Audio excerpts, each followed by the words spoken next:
Quero ler apenas um verso no Evangelho de Mateus, capítulo 26, verso 42. Na realidade, eu estou destacando esse verso, mas há toda uma perícope, um grupo de versos que são relevantes para a compreensão da nossa meditação hoje à noite. Nós vamos pensar naquele momento quando Jesus agonizou no Getsemane. É uma passagem bastante conhecida e eu gostaria de trabalhar os principais momentos que Jesus viveu ali e que foram decisivos até que ele partisse dali para enfrentar o maior sofrimento que um ser humano poderia suportar, que foi se entregar na cruz do Calvário no nosso lugar. Muitas vezes nós passamos e lemos alguns versículos e achamos: isso aí foi fácil. Jesus era filho de Deus, ele era Deus, sim, mas ele era homem, era ser humano como nós. As mesmas agonias, as mesmas aflições, as mesmas dores, tudo ele carregou na cruz, no nosso lugar. Mateus 26, 42. Mateus 26, 42. Meu Pai, se este cálice de sofrimento não pode passar de mim sem que eu o beba, então que seja feita a tua vontade. Não é preciso dizermos a dificuldade do momento que Jesus vivia. A dificuldade em chegar àquele ponto de seguir o caminho que estava traçado para ele. Seja feita a tua vontade. Não foi fácil para ele. E muitas vezes para nós também não é fácil dizermos: Senhor, seja feita a tua vontade. Muitas vezes temos uma decisão a tomar e então nós ficamos pedindo conselho a muitas pessoas. Pessoas de grande responsabilidade, de grande capacidade, de grande gabarito. Mas será que são as pessoas certas para nos oferecerem uma luz a clarear o caminho que precisamos tomar? Quantas vezes você já parou e já ficou assim, sem conseguir conciliar o sono, pensando: o que Deus quer de mim agora? Qual a vontade de Deus para a minha vida? Qual o plano de Deus? Eu me lembro quando, há pouco mais de 20 anos, menos de 25, eu recebi um convite para mudar para Brasília. E eu não gostava de Brasília, Esther não gostava de Brasília. Nós amávamos como amamos o Recife. Eu era pastor da mesma igreja há 16 anos. E eu acho que tinha saído daquela fase tinha acabado aquela fase quando os irmãos ficam: Senhor, leva o nosso pastor, né? Eu acho que já tinha passado essa fase. Era uma fase de calma. Eu não tinha por que pensar em sair. Recebi convite, pensei um pouco, orei menos ainda. Não, Deus me quer no Recife. Mandei um não. Aí eles disseram, não é não, pastor. Pense mais, ore mais. E nisso aí foi mais de um ano. Eu até imaginei, criei uns sinais. Isso, de certa forma, é bíblico, né? Mas, às vezes, a gente usa sinais quando quer fugir também. Então, eu pensei em coisas bem impossíveis.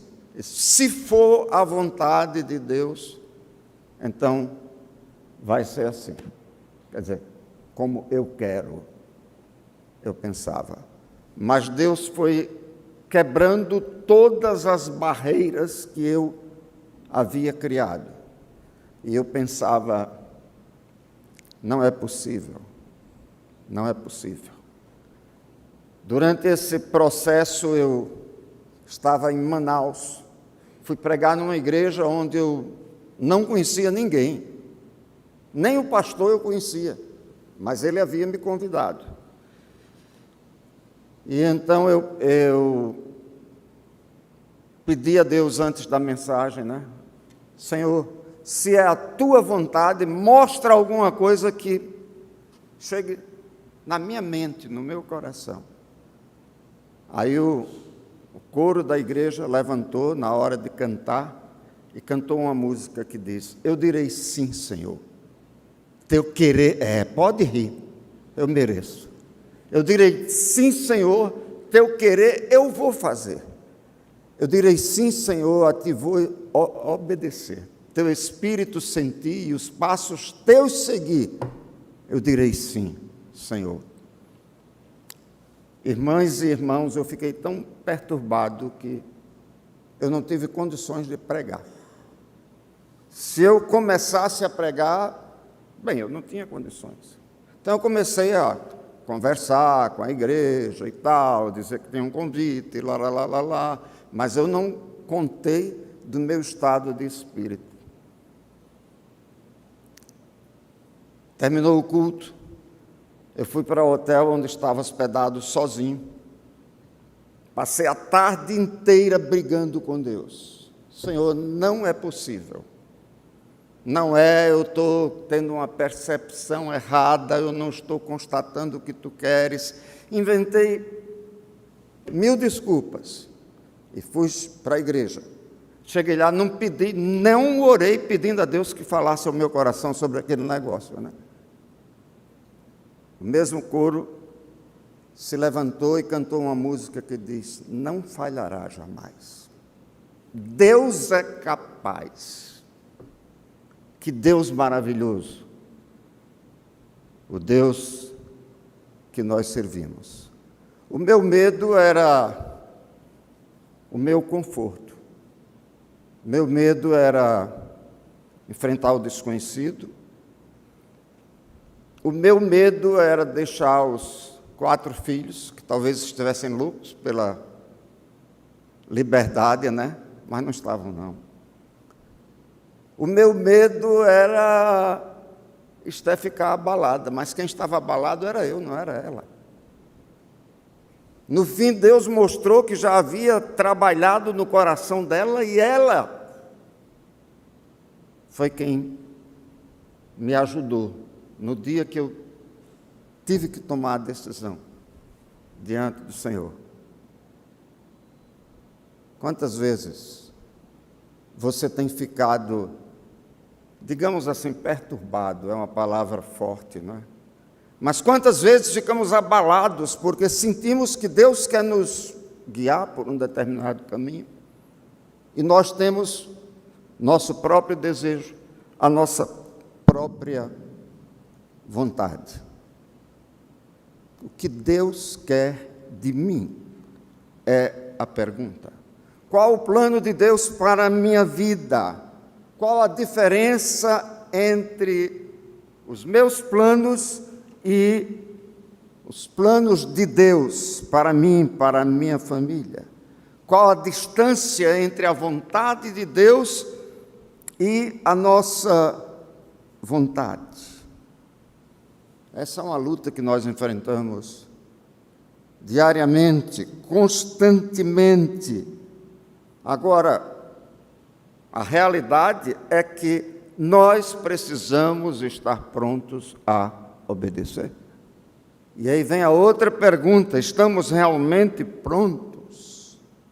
Aqui nós encontramos Jesus no Getsemane, numa luta terrível, até compreender, constatar, compreender e aceitar a vontade de Deus. No Getsemane, Jesus viveu essa terrível crise, em comunhão, na solidão e em oração.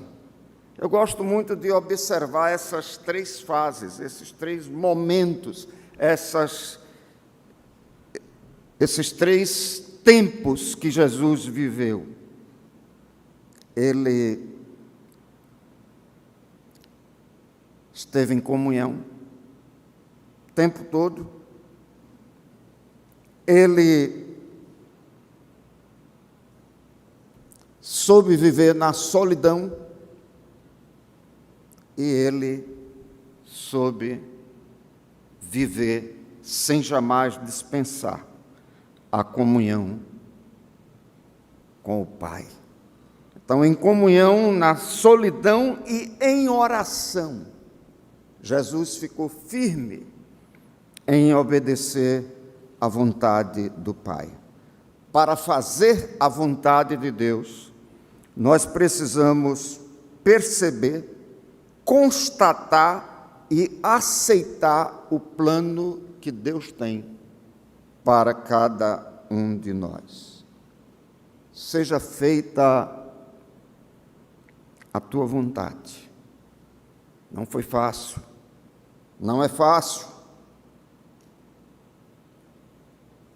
Não é fácil. A comunhão pode nos ajudar na percepção da vontade de Deus. A prova disso é esse momento que nós vivemos aqui. Isso aqui é de certa forma, o nosso Getsemane maior, não é? Nós temos os nossos irmãos, irmãs, queridos, companheiros de lutas, de oração. E quantas vezes nós pedimos: olha, ore por mim. Eu estou atravessando um problema, é uma enfermidade, é uma dificuldade, é isso, é aquilo. Mas nenhum irmão vai tomar decisão por você. Nenhum irmão vai tomar a decisão por mim. E eu também não posso tomar a decisão por nenhum dos irmãos ou irmãs. Jesus chamou os seus apóstolos, conviveu com eles, fez questão de estar com as pessoas, mas nem sempre a comunhão serviu como ajuda na percepção da vontade de Deus. O povo quis aclamá-lo rei, e isso o desviaria do caminho da cruz. Requerimento indeferido, não é? Até Pedro quis impedir Jesus de caminhar ao Calvário. Estava completamente sem Deus na sua percepção. A comunhão ajuda. Eu me lembro quando eu era um jovenzinho, faz muito tempo, mas eu ainda me lembro. E eu lutava muito com essa questão de o que é que eu vou fazer na vida. Eu não sei quantas profissões eu inventei na minha cabeça. Eu fui engenheiro, não fui advogado, não fui arquiteto, não fui, muitas, menos pastor. E eu ficava muito zangado quando podia ser a pessoa mais querida da igreja, porque eu até que era um menino mais ou menos consagrado. Então, quando chegava alguém, meu filho, você vai para o seminário. Pode ir no meu lugar. Deus não me chamou, não. Se Deus está chamando, pode ser a irmã, pode ser alguém de sua família, mas a mim não. E isso levou um bom tempo. A boa vontade era muito grande. E aqueles irmãos estavam certos, estavam orando por mim, estavam achando que Deus estaria me chamando. Mas eu precisava admitir essa realidade. Ninguém pode se apresentar como chamado para o ministério ou para qualquer outra área da vida, porque algum irmão orou e achou que era. Não, nada disso. Você é quem vai tomar a decisão. Não é aos outros que Deus revela o seu plano para cada um de nós. Ele revela a nós próprios. Deus vai falar o plano dele de um modo bem claro para a sua vida. Como tem falado, eu acredito, não podemos deixar que as outras pessoas tomem as nossas decisões. Eles podem nos ajudar a perceber, mas a responsabilidade de decidir, essa decisão é intransferível. No Getsemane, Jesus aproveitou a comunhão com os apóstolos. Ele buscava compreender a vontade do Pai e, em sua agonia, ele orou: meu Pai, se é possível, afasta de mim este cálice de sofrimento. Que angústia! Porém, não seja como eu quero, mas como tu queres. É interessante nós observarmos esse movimento, um movimento gradual. Jesus deixou a multidão e ficou só com os apóstolos. Deixou os apóstolos, o grupo dos 12, dos 11, e saiu só com 3 deles. Eu acho que isso deve nos falar muito. Nós conversamos com um grupo, nós fazemos pedidos no grupo de oração, fazemos pedido à igreja, mas há uma necessidade de termos companheiros de oração. Meu melhor companheiro de oração é a irmã Esther. Há mais de 50 anos que nós oramos juntos. Temos certeza que a presença de Deus nesses momentos, que não se resumem só aquelas horas quando nós paramos, lemos a Bíblia em casa e falamos com Deus, mas é que nós estamos nos apresentando diante de Deus. Ainda assim, há muitos momentos quando Deus fala a ela e não fala a mim, ou fala a mim e não fala a ela. O Senhor considera a individualidade de cada um de nós. Há uma solidão que nós podemos chamar de solidão negativa, né? Alguém que se afasta do grupo porque não quer conversa com ninguém. Mas no caso aqui, essa solidão é bênção.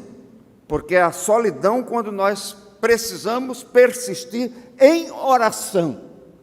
Precisamos persistir diante do Senhor até encontrarmos a decisão, aquilo que Ele quer para nós. A solidão pode ser bênção na constatação da vontade de Deus. Seja feita a tua vontade. Jesus buscou a solidão, ele precisou ficar sozinho naquela hora tão difícil. Podemos imaginar a angústia no coração do Mestre. Ele abriu o coração diante do Pai. Nem sempre solidão é algo negativo, ela pode ser extremamente positiva quando nós nos afastamos para podermos, nessa solidão, na comunhão com Deus, encontrarmos aquilo que Ele, Deus, quer para nós. É a solidão positiva. Deus quer falar ao meu coração, Deus quer falar ao seu coração. A solidão é negativa quando, precisando decidir, nós insistimos em dormir. Foi o que aconteceu com o grupo dos apóstolos ali. Enquanto Jesus agonizava, eles cochilavam. É o momento quando nós deixamos de ouvir os homens para ouvir a voz de Deus. Esse momento é a solidão positiva. Quando mergulhamos no nosso próprio interior e olhando para dentro de nós, nós buscamos forças do alto. Temos buscado esse tipo de solidão. Temos procurado nos afastar e ficar sozinhos para as grandes decisões que Deus requer de cada um de nós. Seja feita a tua vontade. A oração será decisiva na aceitação da vontade de Deus. Não foi em comunhão ou simplesmente na solidão que Jesus se dispôs a fazer a vontade do Pai, mas foi em oração. Foi orando que ele disse o que está aí no verso 39. Não seja feito o que eu quero, mas o que tu queres. Não a minha vontade, mas a tua vontade. Meu Pai, se este cálice de sofrimento não pode passar de mim sem que eu o beba, faça-se a tua vontade. É somente em oração que o nosso entendimento é aberto e podemos compreender que a vontade de Deus é boa, agradável e perfeita. Encontramos forças diante dele para vencer as tentações, que podemos superar as piores adversidades, certos de que o Senhor está cuidando de nós. Podemos transpor os maiores obstáculos e dizer: posso todas as coisas naquele que me fortalece. Será que nós estamos firmes no Senhor? Por mais difíceis que sejam os momentos, será que nós estamos insistindo em orar, ainda quando somos como os discípulos tentados a cochilar? Não é minha vontade, mas é tua. Temos um hino que diz isso. Não é minha vontade, mas é tua. Não são meus os caminhos, mas são teus. Que eu comece uma nova caminhada vivendo segundo a vontade de Deus. Mas só é possível viver estas palavras quando nós não somente cantamos, mas cantamos e oramos. Cantamos orando, oramos cantando. Saulo de Tarso caiu ante o brilho da glória de Jesus. Ainda prostrado, ele fez uma pergunta: o que queres que eu faça? Pergunta daquele que era antes o perseguidor, né? E a partir dali ele mudou completamente, passou de inimigo a amigo de Jesus e entrou em Damasco, não para perseguir os cristãos, mas para ser por eles ajudado. O orgulho desapareceu e um novo homem surgiu, de acordo com a vontade de Deus. Não era mais Saulo, o perseguidor, mas Paulo, o apóstolo de Jesus, aquele que tinha a capacidade de dizer: não mais eu, mas Cristo em mim. Isso muitas vezes envolve muitos prejuízos financeiros, prejuízos de status, prejuízos lá fora, mas nós precisamos falar como Paulo, afirmar como Paulo: vivo não mais eu, mas Cristo vive em mim. O que Deus quer de mim? O que Deus quer do irmão, da irmã? Eu olho para trás, voltando àqueles 60 anos, mais de 60. Melhor não fazer conta, né? Mas olhando para aquele tempo, quando a igreja inteira dizia: esse menino vai para o seminário. Edson, nós nos conhecemos quase nesse tempo, né? E eu dizia, e às vezes eu fui tão mal criado com algumas pessoas: vá, pode ir, eu não.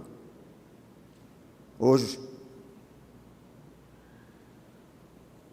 quando bem mais de 50 anos passaram, já tenho quase 53, 52 que terminei o seminário, eu olho para trás e digo: que Jesus maravilhoso, que insistiu comigo.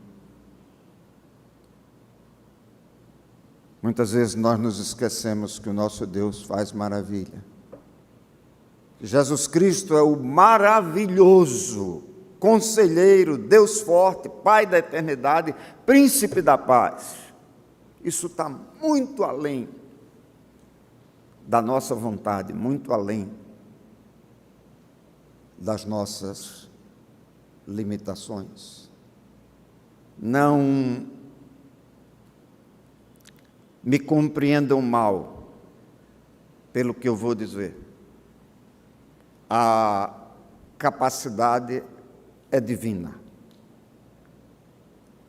O modo como Deus nos capacita não é mérito de nenhum de nós. Eu estou dizendo isso porque eu não queria, em hipótese alguma, cursar o seminário. E a razão principal de eu não querer fazer o seminário é porque eu sempre pensava: o principal da vida de um pastor é pregar, e isso é o que eu não vou aprender nunca. Eu não quero esse negócio de pregação. Eu ficava com os joelhos doídos, né, de tanto que batia palmas com os joelhos. Isso é terrível, você falar batendo palmas com os joelhos. Segurar no púlpito para não cair e ao mesmo tempo ficar com medo de derrubar o púlpito. Deus trabalha as nossas limitações. Deus trabalhou e tem trabalhado e continuará trabalhando com as minhas limitações. Mas Ele me deu privilégio de ser um pregador. Ele me deu o privilégio, muito além, de preparar pregadores. E eu já tenho falado em todos os estados do Brasil e fora do Brasil sobre pregação. E a bênção que é podermos viver para glorificar o nome do Senhor. Eu não sei quais são as decisões que você tem que tomar, mas todos nós ainda temos decisões para tomar. A partir do momento que nós decidimos viver dentro desse lema, não seja como eu quero, mas como tu queres. Que Deus nos abençoe.